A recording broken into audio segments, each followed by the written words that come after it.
because like Grease takes us to the 50s. Mm-hmm. Footloose feels super 80s.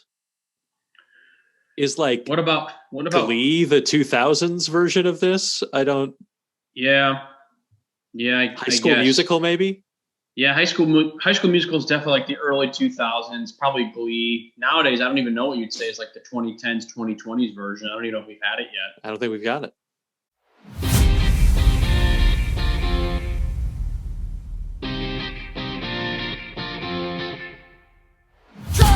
It's Baseball at the Corner. This is the Michigan in Trouble podcast with your hosts, Alex S. Freeman and Luke Jaconis.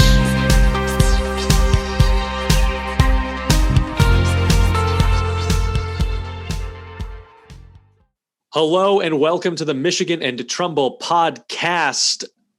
I am Alex Freeman, coming to you live from the Michigan version of the studio at my parents' house the next few weeks. So just visiting them. Got an Albion College flag behind me, repping the alma mater, the purple and gold of Albion, not of Western Illinois University, where I met my co-host, Luke Jaconis. Luke, how you doing this week?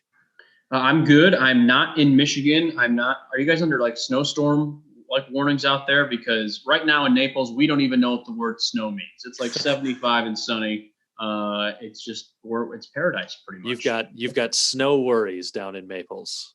Nice Naples, pun, Naples. Maples. I stepped all over it by calling it Maples. At least you didn't say nipples. That would have been even worse. But now I brought it up, so now we just really. And now here we are. Back. That's where here we are. What's the weather like by you? It's cold and snowy. Yeah. When I flew in, we were the last flight to get into the airport ahead of the storm that came in earlier this week. So I'm glad I got in without any problem there. No big delays. But yeah, it's cold, it's snowy, it's warming up a bit this weekend. So hopefully people are able to get outside. Those of you that are in Michigan, like myself at the moment, that you can find a little time to get outside in not quite sub-zero temperatures. Yeah, it's definitely been quite a cold snap. But you're used to that. Like you and I actually we're both used to. Although I just recently moved to Florida, I lived in Illinois my entire life, so I'm used to the cold winters. I'm used to it like potentially being sunny and beautiful on a random day in January, and then 3 days later it's like -5 and you get a foot of snow. Like it's just the Midwest is weird like that. It's those people right now down in Texas who just don't know what to do. Like they are just. They are SOL. I don't mean to make light of that situation. I know it's like pretty intense down there right now, but they're just like they got nothing left. They don't got snow plows. They're really just kind of stuck on an island, unfortunately. But for us Northerners, we're kind of like that's cake. I think they got 6 inches of snow, 6 or 7 inches, something like that, and it's like World War III down there right now. So. Hopefully it gets better, but hopefully they're able to turn that around and get the situation sorted out, which I will say, as we make note of quite a bit on this show, like, one of the best things you can do in those types of situations, if you're looking for a way to help, is usually send some money to an organization that's already doing the work on the ground. And there are certainly no shortage of people that have been sharing different organizations that you can give some money to help those in Texas that now find themselves, even as power gets restored, their pipes burst, so they don't have running water in their house. Yeah. So they're either looking to find some filtered water, they're boiling snow, they're doing what they can. So if you got a couple extra bucks and you can throw it to a charity in Texas, do your research to find one that's, reputable, that is doing the work that you approve of as an individual, and make sure you get that money out there if you've got the extra. But we've got quite a bit of news to talk about. We ended up taking a week off, so we've got a little catch-up work to do. Let's talk about some recent signings first. Let's get into it. And then we can go into some pitchers and catchers reported this week, so we can talk about some pitchers and some a little bit of the rumor mill about a potential reunion with one of our past pitchers. But let's start at Renato Nunez. Let's talk about signed to a minor league deal. Obviously, the Orioles more or less everyday first baseman for the last 2 seasons. Played a little bit of third base in there as well, and did some DHing. Signed him to a minor league deal. Luke, what are your thoughts? Well, First of all, we have to pay our respects because CJ Cron is not coming back to Detroit. He is going out west to Colorado, where he will probably hit like 30 home runs in Coors Field because the ball just flies out there. So sorry, CJ, we were pulling for you, but it just looks like it's not happening this go around. But yeah, so Renato Nunez, he's pretty much, as we were saying before we got going, I think he's the replacement for CJ Cron. That's all. I mean, he's going to be a guy that if he can stay healthy, has the potential to probably hit 20, 25, highest ceiling, maybe 30 home runs. Comerica is obviously a pretty big ballpark to hit it out of. Nicholas Castellanos will tell you that, no doubt about it. So, high ceiling, 20 to 25 home runs, you maybe looking at 60, 70 RBIs. Isn't going to probably have a great average, will probably be just a pretty average defender, but he's going to hopefully give Cabrera some protection in the lineup. Now, this is also a big thing too. He signed to a minor league deal, so this is not a done deal that he's making the team out of camp. But a lot of insiders and kind of sites that I've been reading, they all are projecting him to be the starting first baseman come opening day. That's also kind of where my head is at as well. And I was telling Alex before we started recording, no disrespect to the Baltimore Orioles, because God knows the Tigers have been in a desperate state of repair for the last 3, 4, 5 seasons. It has not been pretty in Detroit at all. But when you're kind of a crappy team like the Tigers or the Orioles, you sometimes lose guys that are having decent seasons. I'm going to pull up his numbers here real quick, so just bear with me. But Renato Nunez in 2019, batting average 244. But listen to this. Hit 31 home runs and had 90 RBIs. I mean, that's pretty good. Like that's not. We'll definitely take that. I know everyone nowadays with baseball and sports, it's not all about your home runs and RBIs. That's kind of where I'm an old school guy, and those are the first numbers. Those to an average that I always look at. I know there's other ones too. So to all you Moneyball fans out there, please don't crucify me.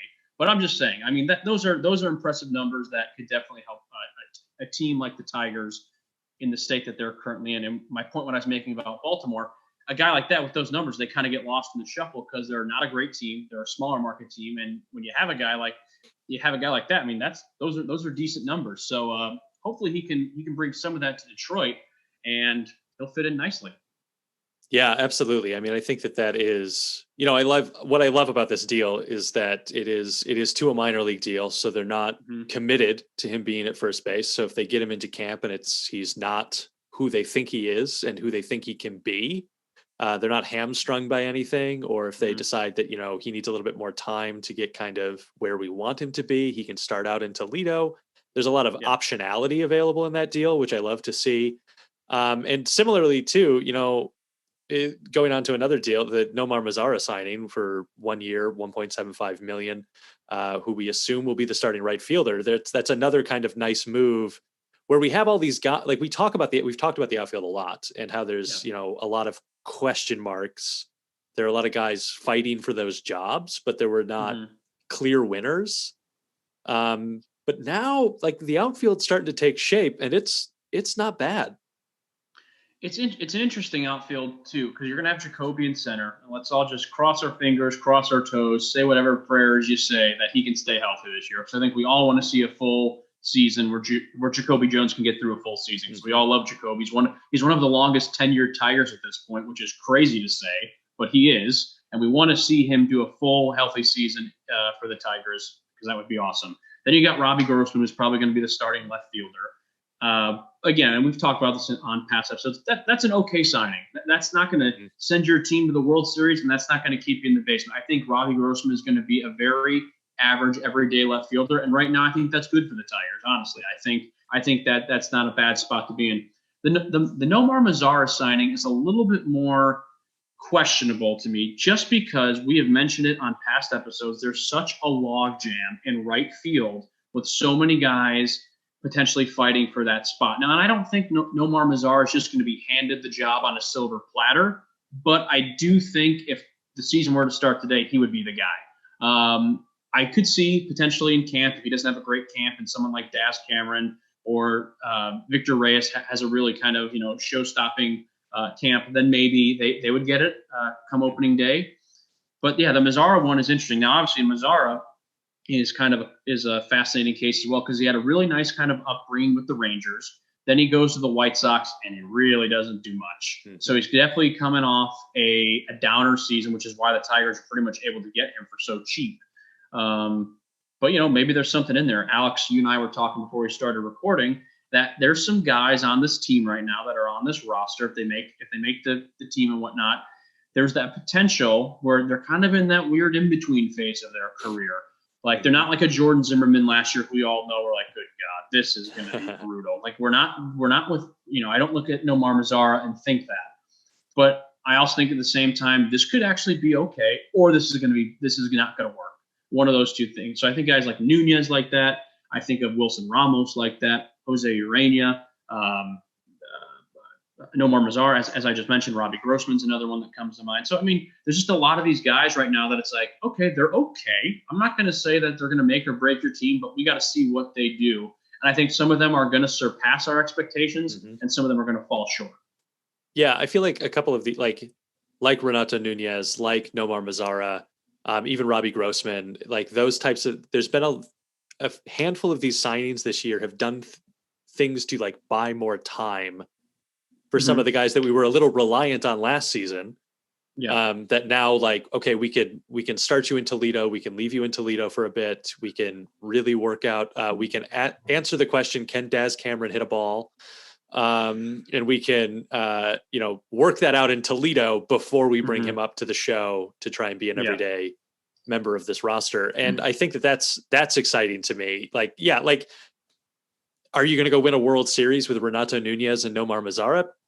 No, I think is a pretty easy answer there. That if those are like some of the anchors of your lineup, you're probably not winning the World Series. But maybe you're a 500 baseball team, especially if Jacoby stays healthy, if Miggy's bat is working for most of the season, like those types of things, and especially with a guy like Renato Nunez, where we can take a few days off, where he can take some days off and Miggy can play in the field. But most of the time, it gives you that backup where you don't need Miggy in the field all of the time.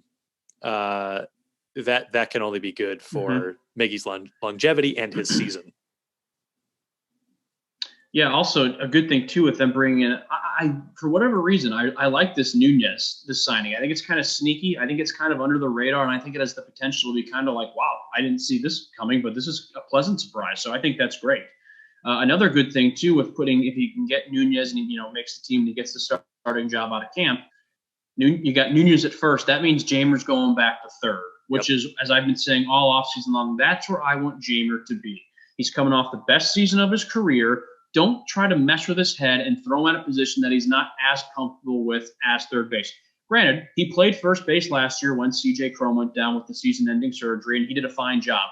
But before that, his numbers at third were phenomenal.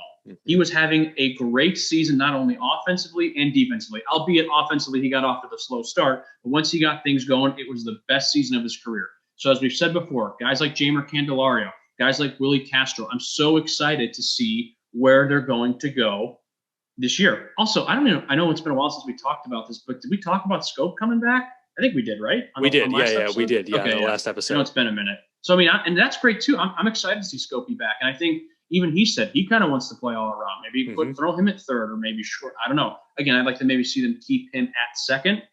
But we've talked a lot too with this team about how as fans, and I'm sure definitely as players, we're going to all have to adapt. Yeah. I don't think AJ Hinch is not going to be the kind of manager who every day it's the same 9 guys playing the same 9 positions. He wants flexibility and guys who can change on the, at any point in time throughout a game. And I think that's great. And I think he's going to have a lot of those guys. There's a lot of guys who can do these utility roles. I think a guy like Nico Goodrum is going to be AJ Hinch's best friend. It's kind of crazy though. Last year, Nico was like, he was finally getting his shot at short, and granted, it really didn't go all that well.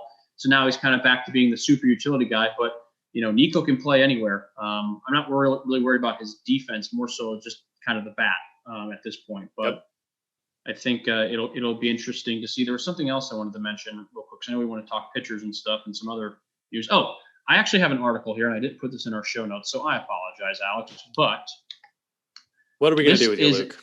I know. I was never prepared for anything.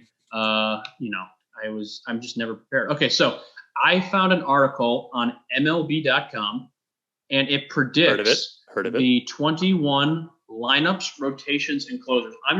This is just a prediction. I don't even know who wrote this. Probably some writer who's a lot more eloquent with words than I am. But this is the lineup that, according to MLB.com, they're predicting the Tigers will have going into opening day. Leading off, Robbie Grossman in left field. Hitting second, Jonathan Schoop at second. Third is Miggy DHing. Fourth is Jamer at third. Hitting fifth is Renato Nunez at first. Sixth, Willie Castro short.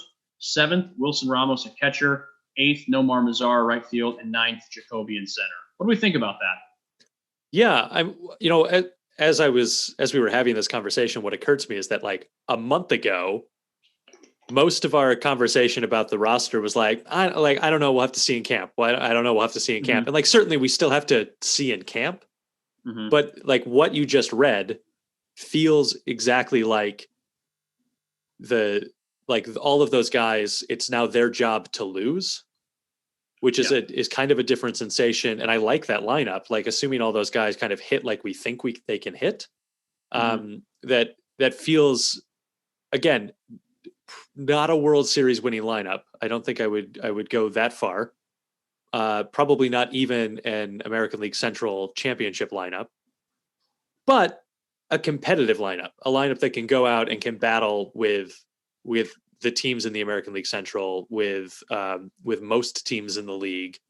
I think that they can be in those games, both from a hitting and a defensive position. So I think it feels, this is the first kind of season where I like hear the lineup and I feel like we've taken an actual like nice step forward. Mm-hmm. And similar to what I was saying when we were talking about Jared Goff coming to the Detroit Lions, is that like we've got now some like really solid placeholders who can do some nice work while these younger guys in the system take their time to develop and come up.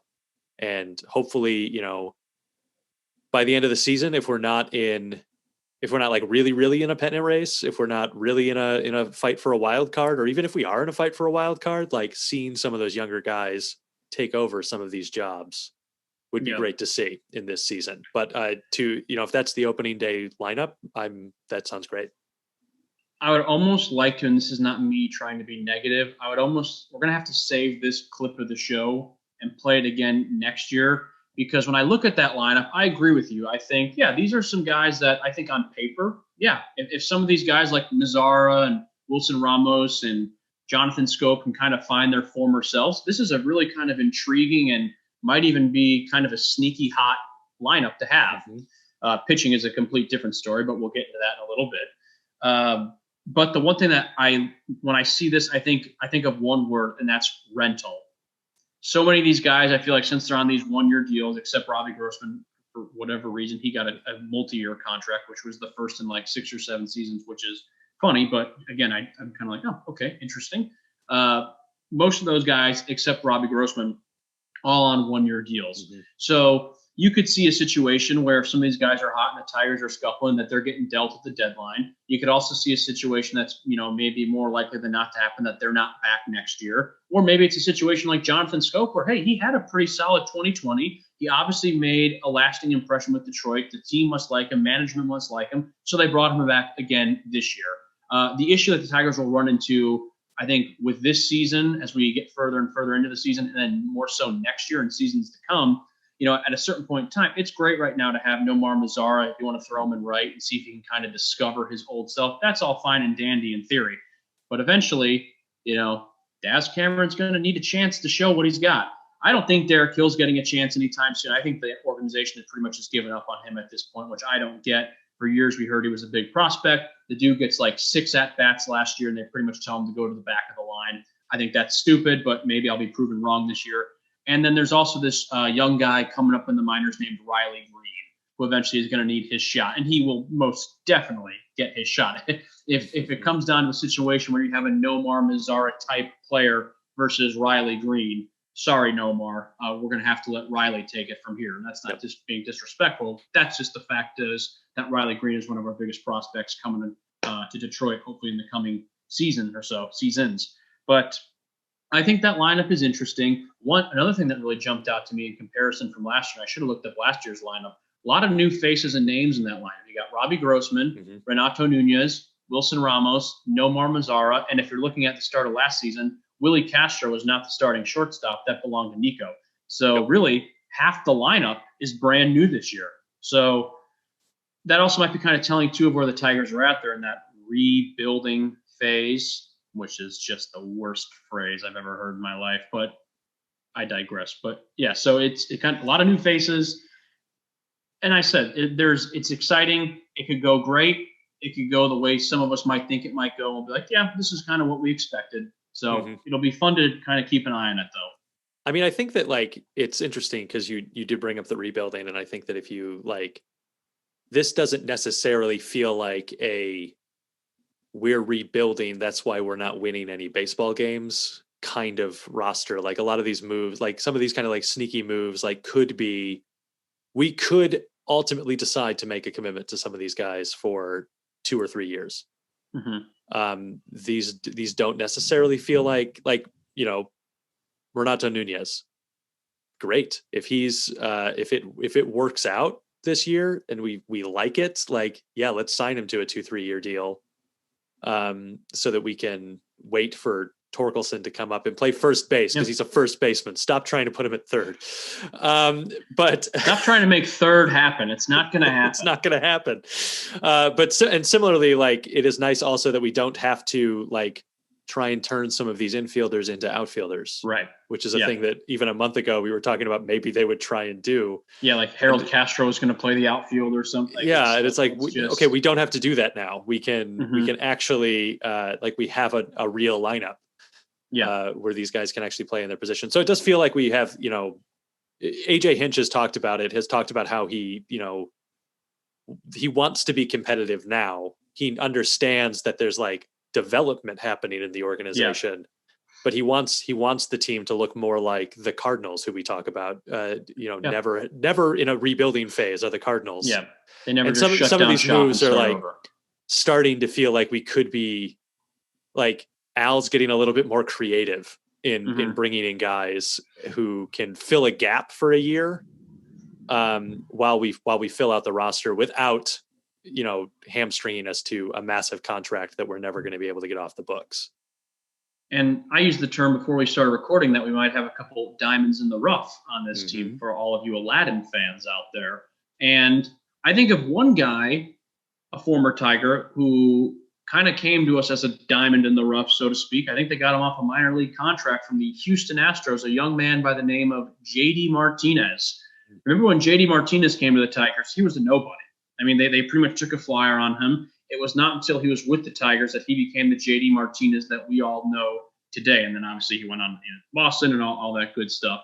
So maybe we kind of strike lightning in a bottle again with a guy like Nomar Mazzara or Renato Nunez, or you get something. Robbie Grossman does something crazy. I mean, who knows? It'll be interesting to see. Maybe it's on the pitching side. I know we're going to get that in a little bit, but maybe Jose Urania kind of comes back to the Jose he was early on with the Miami Marlins. So, look, this is a team that I always say that in my heart, I always say the Tigers are going to win the World Series. But I've been burned enough by this team and that damn football team in Chicago to know when it comes to sports, you can't always think with your heart. You got to start thinking with your brain.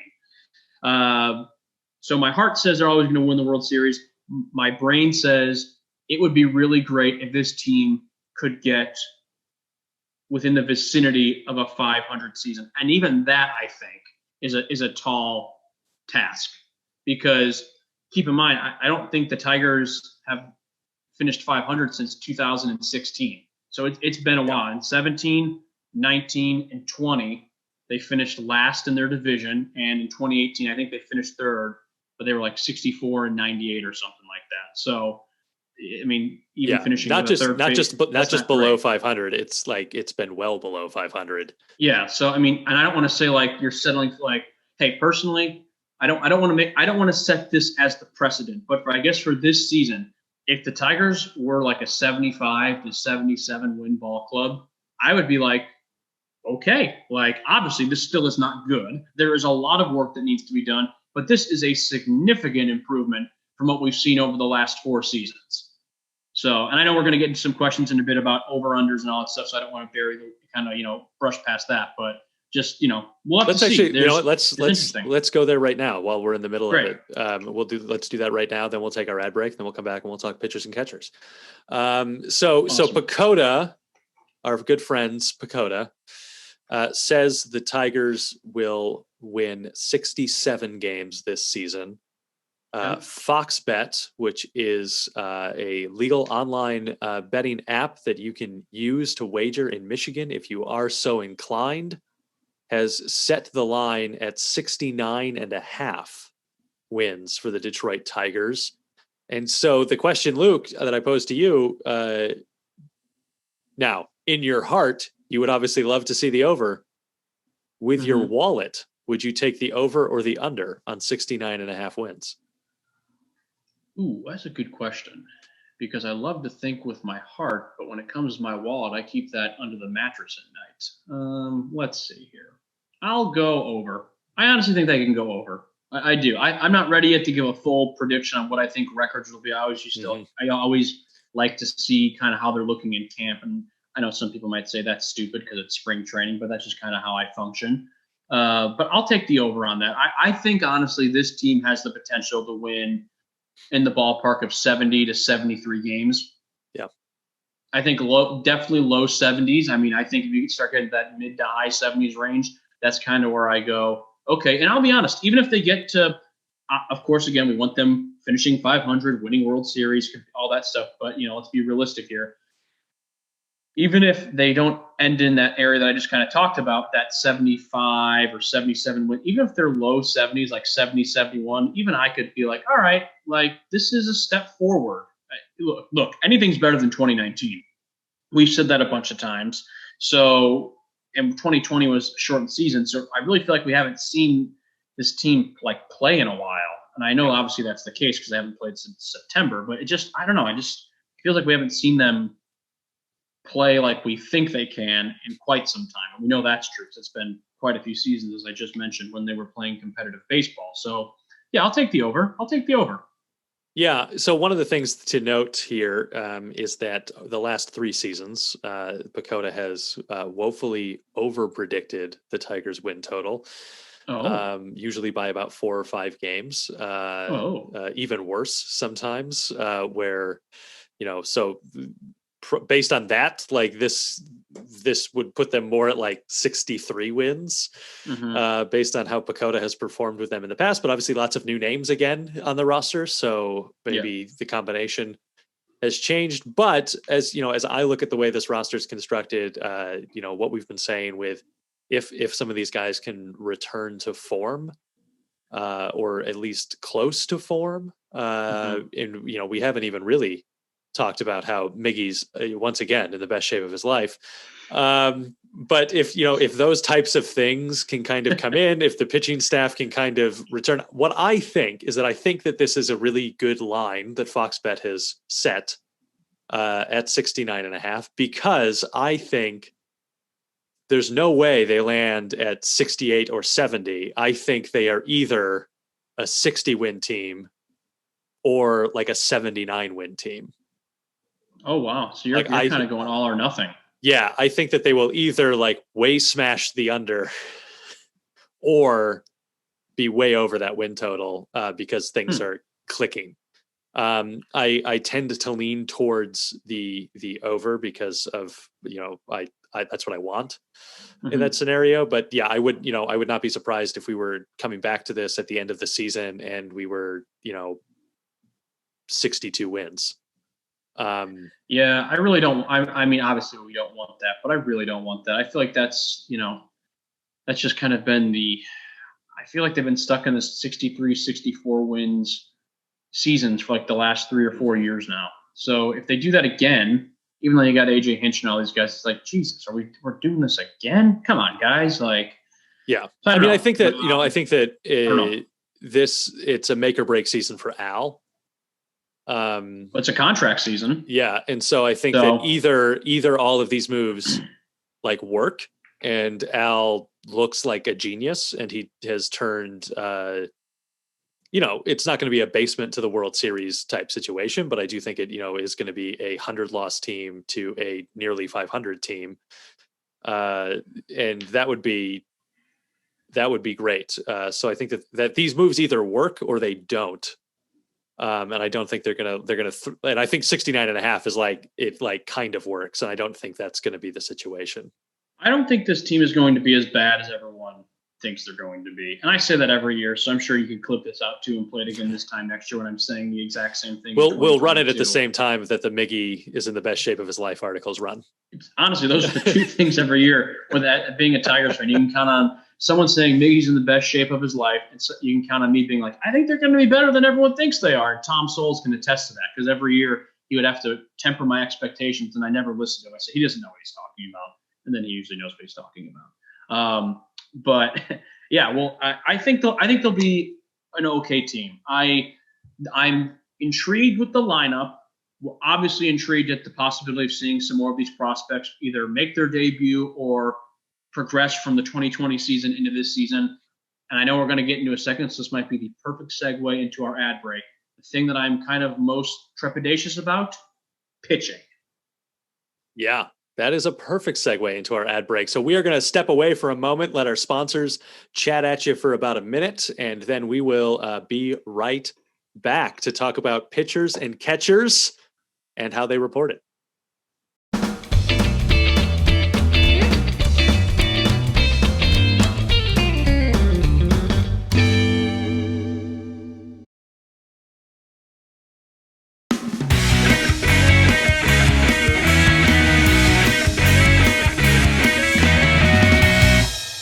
We are back here at Michigan and Trumbull. I'm Alex, joined as always by Luke. And we're going to take a moment to segue from off-season moves, off-season roster moves into spring training because pitchers and catchers reported and spring training tickets went on sale. The last time we gave you a spring training tickets update, we said you can't get them because they aren't on sale yet. Now you can't get them because they're sold out. They sold out the allotment of tickets for Tiger Town in a matter of hours. Now, again, only 20% capacity. So that is why they were able to sell out in, I don't think 100% capacity is excited to go see Tigers baseball spring training quite yet. Give us a few years and they'll be there. But, don't say that.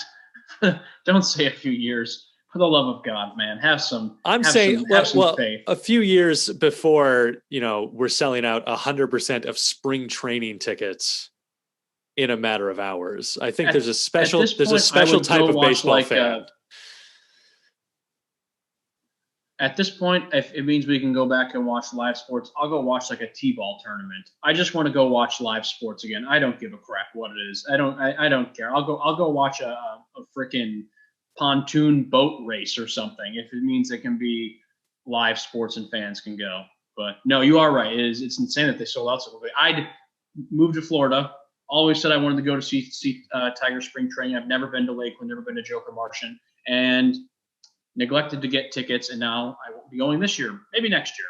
Well, I would say, keep an eye on StubHub and the ticket exchanges because I'm sure some of those tickets got snapped up and some of those people either won't make their trip down to Florida as they planned or things will change. I'm going to get priced out to go see the Tigers play the Orioles on like a Saturday afternoon. It's going to run me like $200, and I'll be like, "Is this now? Come on, folks! Is this what we're doing?" And none of the starters will play that game.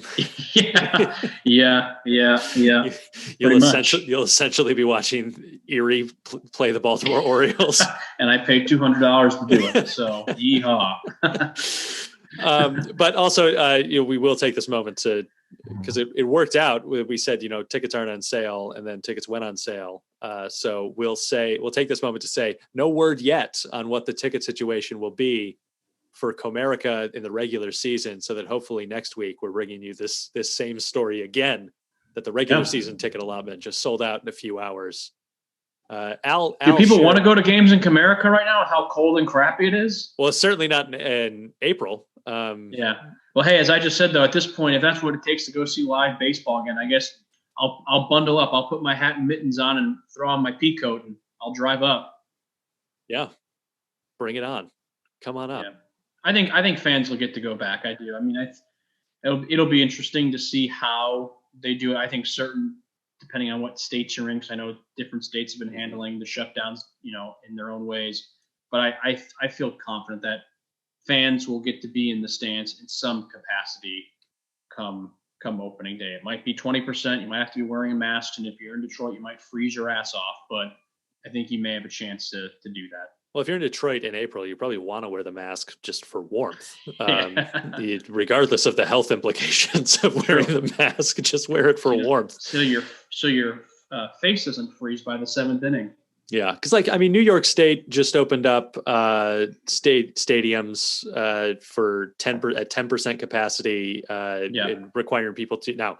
Testing is widely available in New York State, so the need to get a test before you go into the stadium, which is one of the requirements, is easy to meet in that scenario. I know that testing in Michigan is not as widespread, and it is not necessarily easy to get a test in Michigan. So I don't think they would open with that same requirement, or they would need some major policy changes for testing. But yeah, I do think we'll see somewhere in like the 10 to 20% capacity, especially, Comerica is an outdoor stadium. So there's plenty of concourse space where people can spread out and be in the open air away from each other wearing masks. I think that's what we'll see. I think that they're just, they don't have to make that decision yet. And so why rush it when maybe suddenly something shifts with the vaccines?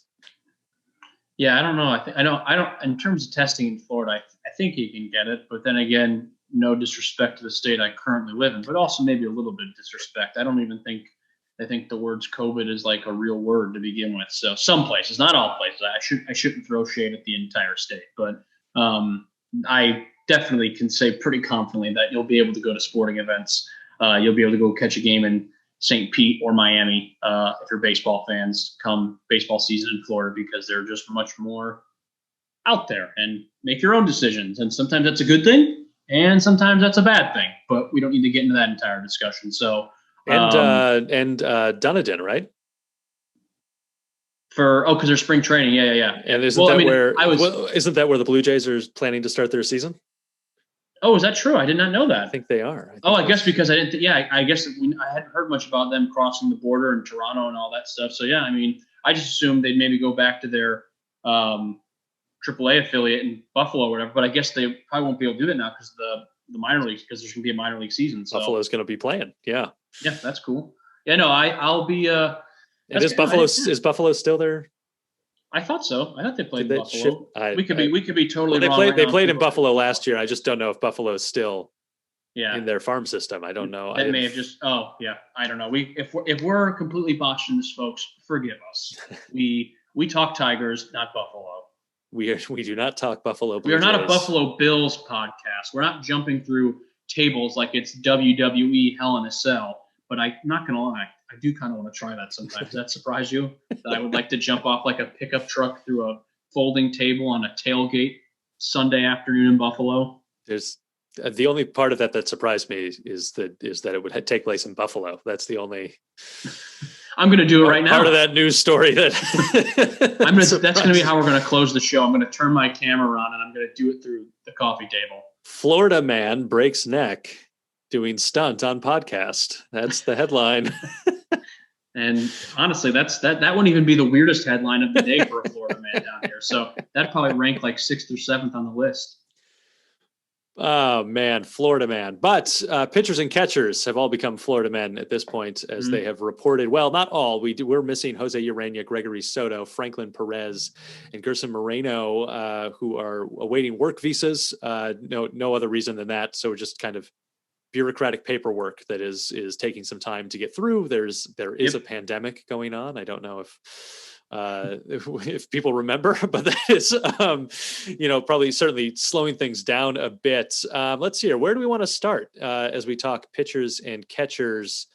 Let's start in the 6-man rotation rumor that we may be looking at a 6-man rotation for the team, which is then fueling rumors. I would say it may even be a done deal by the time this episode drops on Monday, as we record on Saturday morning, that Rick Porcello is probably coming back.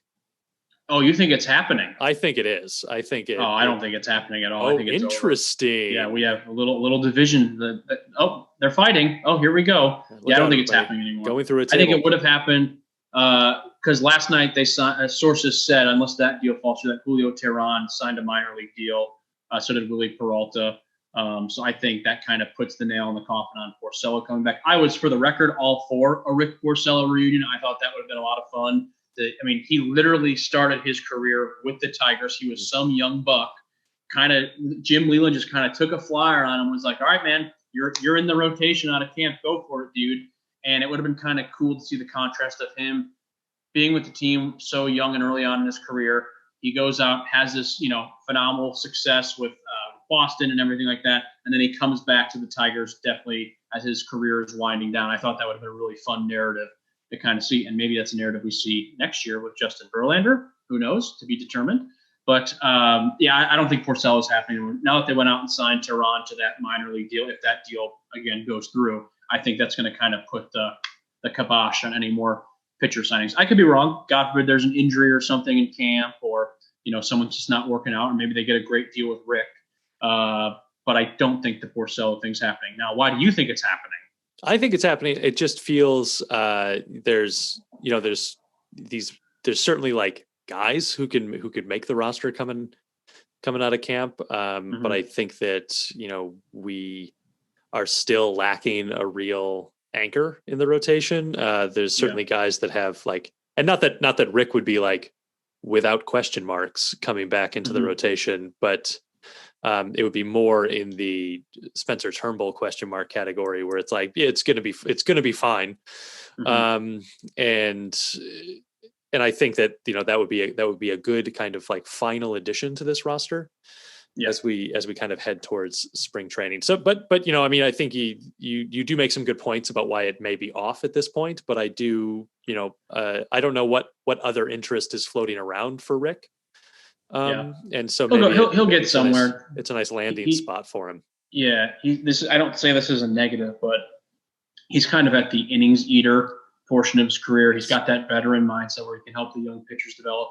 And again, that's another great reason why I would have gladly welcomed Rick Porcello back. I would have loved a guy like Rick Porcello to get to deal with guys like Spencer Turnbull, Casey Mize, Tarek Skubal, just these guys who are kind of, I know Spence has been, around a little bit longer than Casey and Tarek and Matt Manning. Joey Wentz is finally throwing again, which is awesome to see. But you have that veteran mentorship with those young arms, I think would have been really, really cool. Now, Alex, I read you the article about the lineup. They also predicted the starting rotation. Would you like to take a guess at who MLB has listed as the Tigers' opening day starter, the number one, MLB.com? Who do you think it is? Spencer Turnbull. Incorrect. Norris. Incorrect. Casey Mize. Incorrect. Matt Manning. Incorrect. Matthew Boyd. Also incorrect. The answer we were looking for was Jeremy Bonderman. I'm just kidding.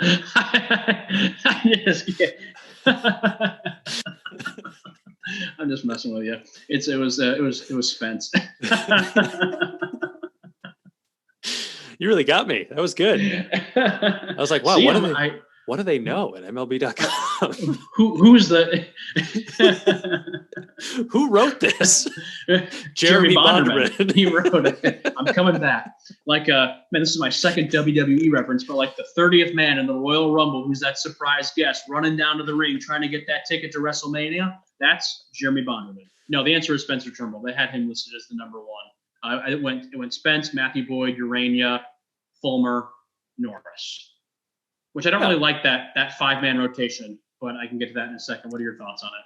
Yeah, I mean that's fine. I don't, if it sticks, I don't even know if it'll stick. But I am intrigued by the idea of a 6-man rotation. I am too, especially because we have that kind of mix of older arms who have proven that they're not great on normal you have to watch their innings if they're on normal rest, and so the a little bit of extra rest in the 6-man rotation could mean that they can eat a few more innings than they would have normally.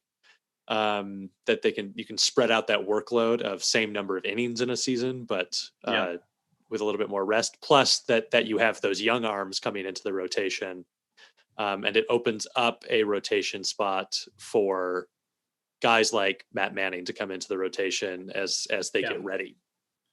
I like the idea of a 6-man too, and if it was my ideal world where I could pick the 6 guys, given the players we have at our disposal, I would go Matt Boyd, Spencer Turnbull, Casey Mize, Tarek Skubal. They're gonna, Urania is gonna kind of be the innings eater, so I guess I'd throw him in there. And then for my 6th guy, I would probably lean toward it'd either be between Norris or Fulmer. And I don't mean to knock Michael Fulmer. I know he's had injuries. I know he was a former Rookie of the Year, All-Star, all that good stuff. But I don't know. I just kind of feel like it's a little too late for him. I could be wrong. I just feel like it's too little too late. I'd rather see Norris get the chance. But honestly, I feel like every year we're having this discussion. I'm sure we'll have it again some point this season. Daniel Norris is going to get shortchanged, and he's going to get shoved to the bullpen. He's going to do great in the bullpen. Then they're going to do that weird thing where he may be like a spot starter. He may be the bullpen guy. He may come in and pitch 3 innings or whatever. I don't know. It's kind of Daniel Norris is, again, talking about being flexible. Like AJ Hinch is going to want out of his guys this year. Daniel Norris is great in that regard. I think, though, the more and more we look at it, I think he's better suited in the bullpen. I'd love to see him go out there and be that guy in the rotation, but I haven't seen the stuff out of the rotation yet, but I have seen it when he comes out of the bullpen. Whether it's for an inning, 2 innings, 3 innings, I feel like his stuff is more electric coming out of the pen than being a starter. But again, I'd love to see him in the rotation. I don't have a great kind of resume to go off of for him, but I think he's great out of the pen, and overall, just one of the coolest dudes ever. I mean, when I grow up, I want to be like Daniel Norris. See, I think that I like Fulmer in that 6th rotation spot. If you don't pick up Rick Porcello, and that could be another argument for picking up Rick, is that I think that he's gonna be better for you than Michael Fulmer is in that kind of 6th rotation spot. And then having Daniel Norris in the bullpen gives you even kind of like more, because he is that. If someone comes out and has a rough start to their start, you can turn them into a quote unquote opener, and bring in Norris to pitch 4 or 5 innings and really kind of get you through a game like a starter would. And I think that's good. Definitely having kind of that Norris be like your backup guy. You can kind of do whatever you want with him, throw him in the pen, rotation, whatever it might be. If you go the 6-man rotation, hypothetically, let's just say, and if you kick Norris to the bullpen and Matt Manning is still down in AAA to start the season, you do the 6-man rotation. This is also then assuming that Tarek and Casey make the team out of camp, which I really hope they do. That's why I wasn't a big fan of that 5-man projection. It's like I don't need to see the same rotation again. I know Urania is the new guy this year, but let's see one of those guys at least make the rotation out of camp. It would be great for both. But I would really at least like to see either Tarek Skubal or Casey Mize make the team out of camp, and that's it. We don't worry about call-ups. They make it, and then if they struggle, then send them back down. Let's just see how they do. But anyways, what I was going to say with the hypothetical, if you do the 6-man rotation, do you really need 2 innings eaters if you kick Norris to the pen? Because then you're going to have 2 innings eaters in Michael Fulmer potentially, and then Jose Urania. Or if you don't do the Fulmer, a guy like Porcello signs, which again I don't think he will, but you really need 2 innings eaters in your 6-man rotation. I don't know. When I think of innings eaters, I guess I just think of Ivan Nova. And I know he had like a couple good starts last year. But then it got to a point, too, where it's kind of like, ugh, I don't know what's going on. I think like Tyson Ross from 2019. You kind of go, ugh, I don't know what's going on. The argument I'd make for having 2 innings eaters in there is that you then have a clear spot for Matt Manning to go into if he is able to come in. And that's debut fair. And be in the rotation on a consistent basis. And then you could then, continue playing with that idea of having maybe Matt Manning it early on be an opener and have even have Michael Fulmer come in after Matt Manning. It does offer you a lot of flexibility too. It offers you a ton of flexibility, which, you can kind of give a guy like Michael Fulmer a short leash and like, all right, man, look, you got it, but he starts scuffling. We've got Norris in the pin. He's ready to go. We got Matt Manning turning down in AAA. He's ready to go. I just mentioned Julio Teheran. If he makes a team out of camp, maybe he can kind of rediscover some of his former self when he was with the Atlanta Braves. So it'll be interesting. Real quick, I don't know if we mentioned this. This is kind of backtracking to the player position. But speaking of the Braves, did you see the note I put in with the signing of Nomar Mazara? The Tigers had to designate Travis Demeritte, who we both enjoy. We thought he was kind of like he was like that weird. We really didn't know what we were ever going to get with Travis. We kind of liked him, but regardless, Travis is gone now. He cleared. Was picked off of waivers by the Atlanta Braves, the team we got him from in a trade with the Shane Green trade in 2019. So pretty much we traded Shane Green for Joey Whites. Yeah. Speaking about Rick Porcello, I feel like also part of my thinking, and I didn't necessarily express this earlier when I was saying why I think he's coming back, is I think that, it comes down to his motivations, right? Where does he want to end his career? Yeah. And if he is motivated to end it where it began, then I think they can get a great price. But if he's motivated to end it with a nice paycheck, then he's probably going to go somewhere else. Yeah. I think I don't know Rick Porcello personally. We are not BFFs by any means, but like you and Nico. Yeah, Nico and I were. Nico, by the way, call me back, dude. We got to do lunch next week. What's going on? I got us reservations at the Olive Garden. We have to figure out though with Rick Porcello if that were would he be the guy that he wants to come back to Detroit? Yeah, it's cool. He started his career and everything there, and that's kind of where he became of notoriety. But he had the most success in his career when he was with the Boston Red Sox. Yep. So it's kind of one of those things, but. I don't know. And it'll definitely be interesting to see. Just got to kind of figure out what's happening. And then I don't think Rick's coming back, though. I don't mean to burst your bubble. I just don't. No, it's fine. I think maybe you're right, but sorry, Eeyore. I'd like to see it. But then let's talk about Buck Farmer to kind of close this show out, because First, I want to talk about Buck Farmer's new look, because I am obsessed with it. I love it so much. I'm excited to see him come out for the first time this season with that massive beard and the mullet and put him in a throwback jersey. It's going to be incredible. Buck Farmer with his new look. Makes it look like he spent the entire off season. Instead of going to the gym and working out, he would just go into his backyard and rip down trees with his bare hands. Like with Buck Farmer's new look right now, it looks like every morning he brushes his teeth and then he rinses out with a can of Miller Lite. Yes. He just looks like he's ready to just parties. Is that a nickname for him, Country Buck? Because if not, it seems like it's just such an apropos nickname to have. He just fits the mold of that nickname perfectly. But on top of that, he's become like a sneaky good pitcher for the Tigers. Like he's one of the shining spots of the bullpen. Even AJ Hinch was saying. And as I mentioned earlier on in the show, how Jacoby Jones is now one of the longest tenured Tigers, which is true. Buck Farmer is now the second longest tenured Tiger behind Miguel Cabrera, which is insane to me. I feel like it was just yesterday that I was like, who the hell is this Buck Farmer guy?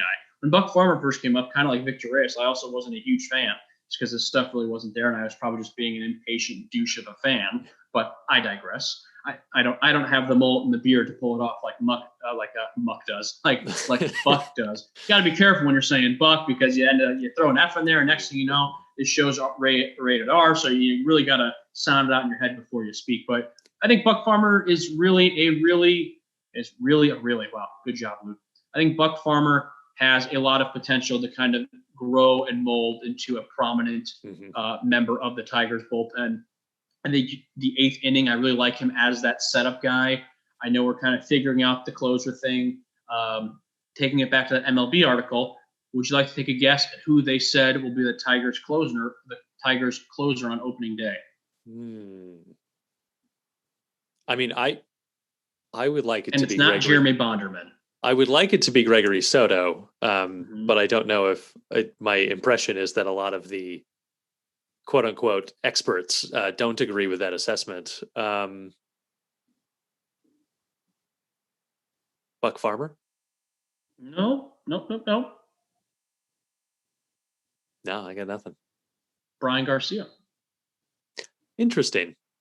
Yeah, and like that's one of those picks too. Like I don't hate it. I'd be willing to give it a shot. Yeah.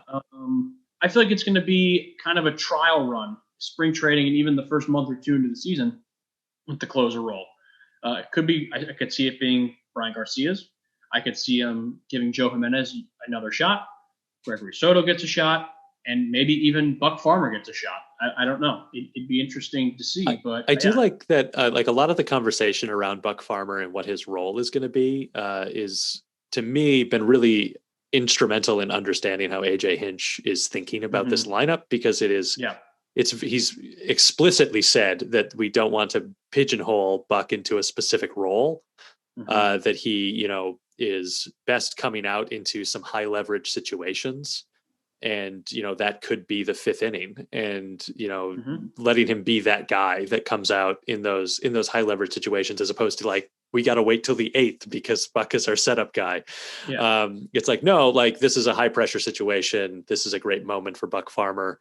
I also like in those same conversations that he talks about how he's not married to the closer just gets three, like those very specific closer save situations, which also could mean that he is fully prepared to not have a traditional closer, as those guys can get wrapped up in, well, this isn't a save situation, so I don't really want to come out and pad my stats. Yeah. Fellow Tiger fans, get used to it. And I think we're going to have to get used to it, as well as I'm sure the players will have to get used to it also. I think the days of, okay, well, it's the ninth inning, we have to throw our closer out there, because that's how it works. In the ninth inning, you throw your closer, yada, yada, yada. It's the paint by numbers, kind of those weird unwritten rules of baseball or whatever. Not only is the game evolving, I think now we're going to see some of that, those things that have evolved. There's that, now that's coming to Detroit. I'm not knocking Ron Gardenhire when I say this, but I don't think you would see Gardy say comments like that in regards to Buck Farmer.